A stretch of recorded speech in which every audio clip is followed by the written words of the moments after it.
Hello friends, எல்லோரும் எப்படி இருக்கீங்க? இன்னைக்கு 8:1 அளவில் சாப் இட்லி எப்படி பண்றதுன்னு பார்க்கலாம். சாப் இட்லிக்கு நான் கேரண்டி. வாங்க எப்படி செய்யறதுன்னு பார்க்கலாம். ஹலோ ஃப்ரெண்ட்ஸ், இன்னைக்கு 8:1 ரேஷியோவில் சாஃப்டான இட்லி எப்படி செய்கிறதுன்னு பார்க்கலாம். 8 ஆழாக்கு அரிசி, 1 ஆழாக்கு உளுந்து போட்டு சாஃப்ட் இட்லி செய்யலாம். அதுக்கு இட்லி அரிசி எடுத்துக்கோங்க. இது 6 ஆழாக்கு போட்டுக்கோங்க. 1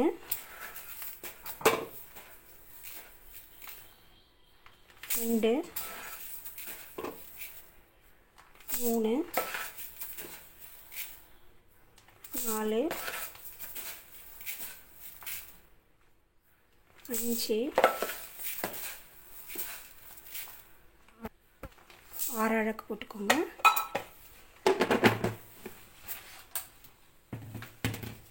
இது பச்சரிசி. இது கடை அரிசியோ இல்லை சாப்பாடு அரிசியோ இல்லை ரேஷன் அரிசி கூட யூஸ் பண்ணலாம் நீங்கள். இது வந்து ஒரு 2 ஆழாக்கு போட்டுக்கோங்க. 1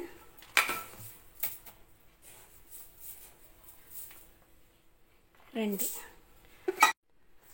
இந்த 8 ஆழாக்கு அரிசிக்கு 1 ஆழாக்கு உளுந்து. அது எந்த உளுந்தாக இருந்தாலும் பரவாயில்ல. கடை உளுந்தோ இல்லை நீங்கள் ரேஷன் உளுந்து கூட போடலாம். இந்த 1 ஆழாக்கு உளுந்தை போட்டு நல்லா கழுவி, இது ரெண்டும் ஓவர் நைட் இல்லைன்னா ஒரு 6 ஹவர் 7 ஹவர் நல்லா ஊற வச்சு செய்யணும். ஊற வச்சுட்டு காட்டுறேன். 8 ஆழாக்கு அரிசி எடுத்து நல்லா கழுவிட்டு தண்ணி வெள்ளை கலர் வர அளவுக்கு ஊற வச்சு வச்சுக்கோங்க. அதுக்கு 1 ஆழாக்கு உளுந்து எடுத்து அது கூட 1/2 ஸ்பூன் வெந்தயம் சேர்த்து அதையும் வாஷ் பண்ணிவிட்டு ரெண்டும் நைட்டு ஃபுல்லாக ஊற வச்சு வச்சுக்கோங்க.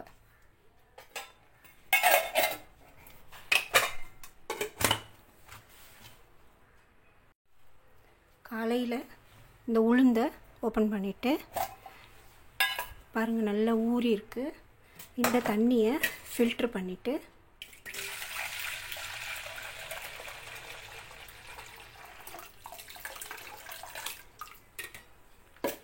இந்த தண்ணியை 1 ஹவர் ஃப்ரீசரில் வச்சுருங்க.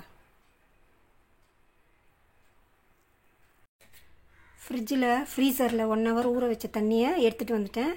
இப்போது உளுந்த கிரைண்டரில் போட்டு இந்த தண்ணியை தெளித்து அரைங்க. மாவு நல்லா புசு புசுன்னு வரும்.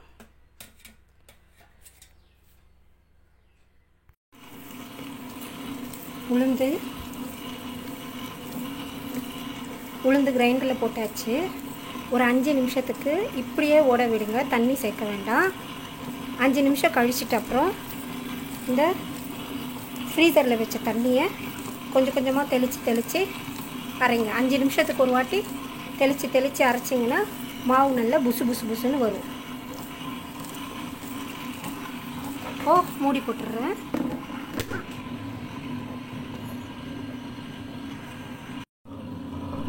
இது உளுந்து ஒரு 1/4 ஹவர் ஆச்சு. பாருங்கள், மாவு எப்படி புசு புசுன்னு இருக்குது. நீங்கள் 5 நிமிஷத்துக்கு ஒரு வாட்டி இந்த மாதிரி தண்ணி, அந்த ஐஸ் வாட்டர் தண்ணியை இப்படி தெளித்து அரைக்கணும். அரைச்சா உங்களுக்கு மாவு நல்லா புசு புசுன்னு வரும். இட்லியும் நல்லா சாஃப்டாக இருக்கும். இந்த மாதிரி ஒரு 1/2 ஹவர் இல்லை 3/4 ஹவர் உங்களுக்கு உங்களோட உளுந்து எப்படியோ அதுக்கேற்ற மாதிரி அரைக்கணும். இந்த மாதிரி அரைக்கணும்.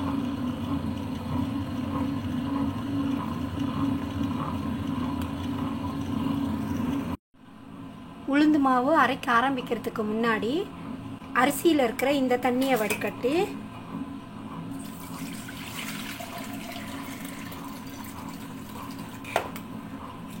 உளுந்து அரைக்கிற வரைக்கும் இதை ஃப்ரீசரில் வச்சுருங்க. அரிசி அரைக்கும் போது இதை எடுத்து ஆட் பண்ணுங்க.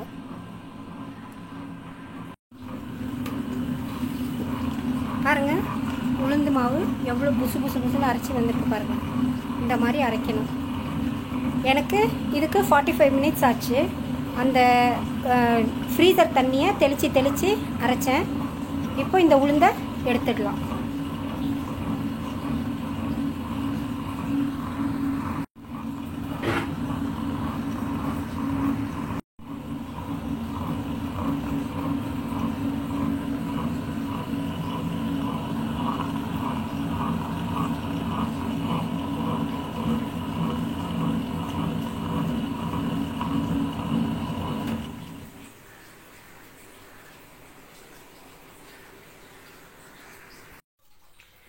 உளுந்து மாவு அரைச்சி எடுத்தாச்சு.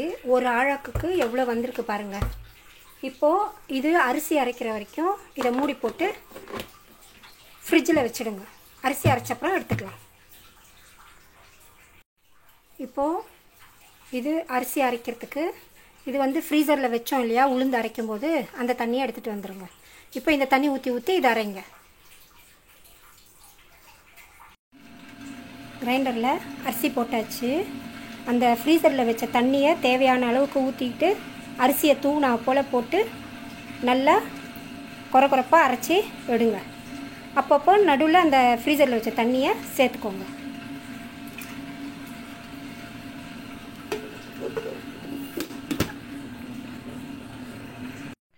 மாவு அரைச்சி வந்துருச்சு.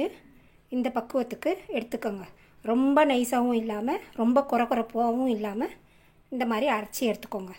இப்போ இந்த மாவை ஃப்ரிட்ஜில் எடுத்து வச்சுருக்கோம் இல்லையா, உளுந்து அரைச்சது, அதில் சேர்த்துக்கோங்க.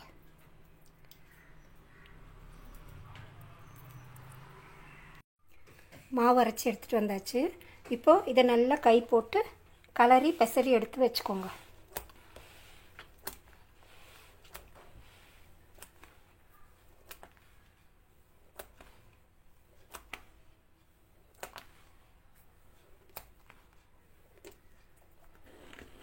இது மாவு ஃபுல்லாக இருக்கிறதுனால நான் வந்து பாதி இன்னொரு பாத்திரத்தில் எடுத்து வச்சுக்கிறேன். ஏன்னா பொங்கி வரும்போது இடம் பத்தாது.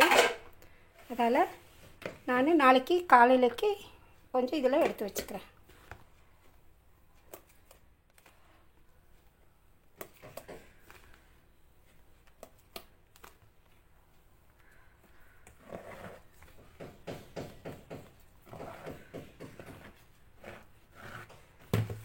இப்போது இந்த மாவுக்கு மட்டும் தேவையான அளவு உப்பை போட்டு நைட்டு ஃபுல்லாக ஒரு 8 ஹவர் இதை புளிக்க வைக்கணும். நீங்கள் இப்போ ஃபுல் மாவுக்கு உப்பு போட்டிங்கன்னா மாவு வந்து ஒரு 2 நாளில் சீக்கிரம் புளிச்சு போயிடும். அதனால் நாளைக்கு தேவையான அளவு மாவு எடுத்து இதில் மட்டும் உப்பு போட்டு இதை தனியாக கரைச்சி வச்சுட்டு இதை தனியாக வைக்க போகிறேன். அப்போ தான் இது 2 நாள் தோசைலாம் ஊற்றி யூஸ் பண்ணிக்கலாம்.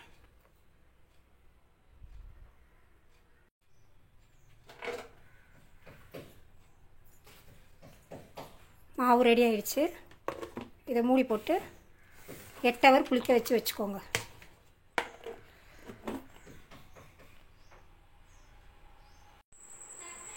மாவு புளிக்க வச்சு 8 ஹவர் ஆயிடுச்சு.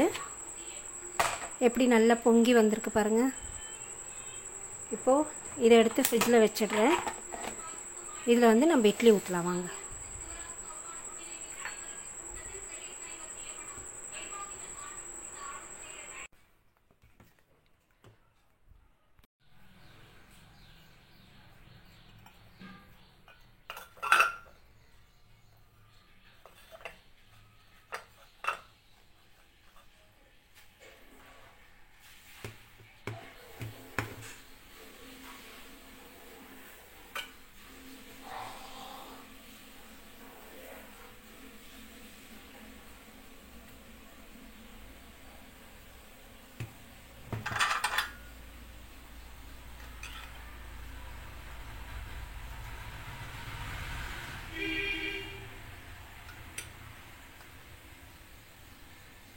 இட்லி மாவு என்ன சாஃப்டாக இருக்குது பார்த்தீங்களா?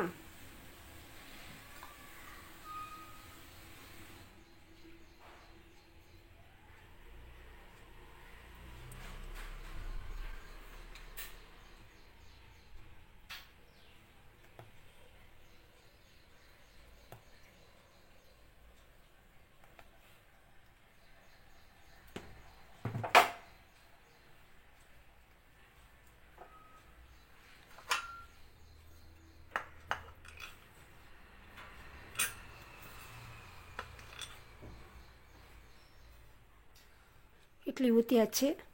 இது வேக வச்சுட்டு நான் உங்களுக்கு காட்டுறேன். இட்லி 15 நிமிஷம் வேக வச்சு இறக்கியாச்சு. வெந்துருச்சு பாருங்கள். எவ்வளோ சாஃப்டாக வந்திருக்கு பார்த்தீங்களா? இட்லி நல்லா சாஃப்டாக வந்திருக்கு.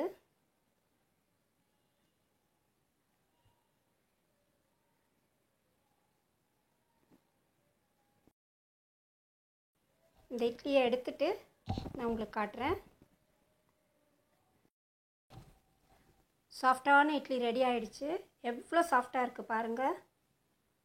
இந்த ரேஷியோவில் செஞ்சின்னா உங்களுக்கு இந்த மாதிரி சாஃப்டான இட்லி கிடைக்கும். இதுக்கு தொட்டுக்க சட்னி, சாம்பார், மிளகா பொடி எல்லாம் வச்சு சாப்பிடலாம். இப்போ நான் இந்த இட்லி பிச்சு காட்டுறேன் பாருங்கள் எவ்வளோ சாஃப்டாக இருக்குன்ட்டுன்னு. இது ஹோல் டேவும் இப்படியே சாஃப்டாகவே இருக்கும். இந்த இட்லியை செஞ்சு பாருங்கள். செஞ்சு பார்த்துட்டு என்னோட சேனலை லைக் பண்ணுங்கள், ஷேர் பண்ணுங்கள், சப்ஸ்கிரைப் பண்ணுங்கள். தேங்க்யூ ஃபார் வாட்சிங். Thank you for watching. Like, share, and subscribe.